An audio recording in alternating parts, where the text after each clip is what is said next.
The Persian Empire produced the most profound and poisonous penalties ever. In ancient Persia, justice was not always speedy, it was often a tedious, drawn-out, torturous process straight out of your worst nightmares. Get ready to uncover the hidden terrors of women's history in the Persian Empire. Was the punishment truly fit for the crime, or were they dishing out dreadful penalties for mere misdeeds? What drove the Persians into barbarism, igniting their inclination for such horrifying acts? When it came to imposing punishment for a crime, they had very rigid and detailed rules, as if to say, why stop at the ordinary when you can go above and beyond? Let's look at some of the world's punishments used against women in ancient Persia. This ancient forms of execution in Persia included stoning, impaling, boiling in oil, and being thrown at wild animals. Dare to enter the darkest chapters of their suffering. Number 7. Ancient Persians had a word for punishment that was synonymous with question. Punishment was equated with inquiry in a society where lying was viewed as a crime for which those guilty of spouting falsehoods could be put to death. So, torture served as a tool for getting the truth and a death sentence at the same time. Thieves and armed robbers faced the possibility of having their hands severed. For a number of offenses, feet were amputated, and those found guilty of believing liars had their ears cut off. Some people had their eyes pierced with needles, which caused them to go blind. Local magistrates had the authority to order the hands of beggars and thieves to be amputated. Additionally, they were subjected to whipping, sometimes known as striping, where each whipping counted as one stripe. No human could withstand the brunt of countless lashes in a single punishment, nor could a single individual bear the burden of delivering up to 10,000 stripes. Thus, the punishment had to be spread over multiple days, stretching the torment to its utmost limit. Number 6. Some criminals were flayed to death. The victim of a capital offense would be blinded, stripped, and then flayed to death. Sometimes the skin of the living victim was torn off in strips, which extended the execution and undoubtedly caused excruciating pain with each strip removed. In other instances, the skin was completely removed in one piece. Modern studies show that death frequently results from cardiac failure in both cases. In some executions, the prisoner simply had a few strips of flesh removed, and they were left then to freeze to death or succumb to illnesses from the wounds. In a spine-chilling twist of fate, a corrupt judge was flayed to death for taking bribes. But hold on tight, because the horrors don't end there. The skin ripped from the judge's own body became an unusual upholstery for a chair occupied by his very own son, who coincidentally succeeded him on the judicial bench. Imagine the excruciating pain as the succeeding judge took his seat, confronted daily with a tangible reminder of his father's gruesome fate, and continuously warned him of what would happen to him if he gave in to the lure of lucrative but unethical business operations within the hallowed halls of justice. Number 5. For the Persians, ashes to ashes meant something different. The Persians executed criminals in a variety of ways using ashes. One technique required the prisoner to remain standing until they passed out in a room with several feet of ash covering the floor. The victim would breathe ash into his or her lungs over the course of several days, eventually suffocating. The victim went without food and water and frequently passed away from dehydration as well as suffocation from the ashes. The Bible gives a description of the second method of execution by ashes. The second technique involved dropping the victim into a tower that had some of its interior filled with ash, with executioners toiling on the wheels, stirring up the ash like a tempest, forcing the victim to breathe it in, which slowly led to death through suffocation or heart failure. Around 162 BCE, Menelaus, a Jewish high priest in Jerusalem, was executed this way. Execution by ashes was the normal punishment for people who incited insurrection against the government or its appointed officials, as was the case with Menelaus. Number 4. The Persians executed people using milk and honey over a period of several days.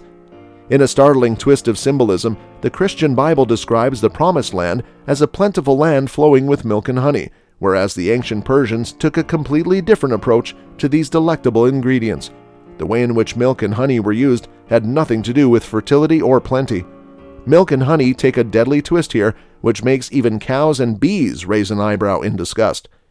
A prisoner, destined for a truly sticky end, was treated to a forceful feast of a milk and honey concoction. They put him in a vat or boat, with another vat or boat covering his body, but leaving his head and limbs exposed. These were then covered with the same gooey milk and honey mixture, and the container was floated into a pond or other body of still water. The open limbs and face attracted flies and other pests, and the consumed milk and honey induced diarrhea, which in turn led to dehydration. The victim would be slowly eaten alive by the biting insects, which also generated maggots in the flesh, and the body would begin to decompose. Before his body ultimately gave out and died, it might take weeks. When they initially tried it, it took the victims 17 days of suffering and pleading for death before their wishes were granted. Number 3. A possible execution method employed by the Persians involved burying living people. Herodotus claimed that during the Xerxes campaign in Greece, the bodies of victims were buried alive with their heads buried in the dirt. 9 Greek boys and 9 Greek girls were to be interned in the town of Thrace, according to a Persian magi's command. It is clear that the executions were carried out for religious rather than legal reasons. Can you understand the chilling logic behind sacrificing 14 innocent lives as a supposed token of gratitude for just one life? Amestris, the spouse of Xerxes, was among the queens who ordered the act of execution by burying the victims alive as part of a sacred ceremony, according to Herodotus. As a token of her appreciation to the earth's gods for giving her a long life, Amestris commanded that 14 children of Persian royalty be buried head down while they were still alive. Herodotus's accounts of the events are disputed today, and this is due in large part to the historian's noteworthy failure to cite any reliable sources. Despite the many claims of their authenticity, several experts continue to doubt the accuracy of these testimonies. Number 2. Persians use molten metal as a tool for punishment. When women hear the word gold, they frequently think of joy and delight. However, under the Persian Empire, the very mention of gold terrified them. What caused this alarming shift in perception? Many people think that the Persians employed molten metal, especially gold, as a kind of punishment to deal with criminals throughout the empire. Persian soldiers captured the Roman Emperor Valerian, and he met a terrible end. He died in a manner that might have been taken straight out of Game of Thrones. However, the real story is much, much worse. Shapur I, the Persian ruler, kept Valerian as a personal slave. He would treat him like a dog and parade him in front of his soldiers while his wrists and legs were restrained. Shapur used Valerian as a human stool, forcing him to get on his hands and knees before mounting his horse. Shapur killed his toy when he became bored of him. Molten gold was mercilessly poured into Valerian's mouth. He was transformed into a gruesome trophy adorned with a chilling combination of gold and human remains enshrined within the grim halls of a Persian shrine. Number 1. The Persians repeatedly attempted to put offenders to death. The afterlife is described in Persian mythology. It described the trip to paradise as having to cross a bridge. Good people's souls crossed a broad, comfortable bridge. Those who led lives of trespass, however, crossed a small bridge with a razor-sharp edge, from which the wicked would fall into hell below. Persian executions were occasionally calculated to ensure another death in the afterlife, denying eternal peace in addition to a horrific death here on earth. The Persian executioners had no idea when their sinister trade could swiftly backfire, subjecting them to a state of torturous shock and facing the same torture they had formerly inflicted upon others. On earth, the Persians took measures to make sure that some of their victims were tortured to the point of death before the torture stopped and the victim was healed, or at least allowed to acquire enough strength that the torment would be permitted to continue for a while.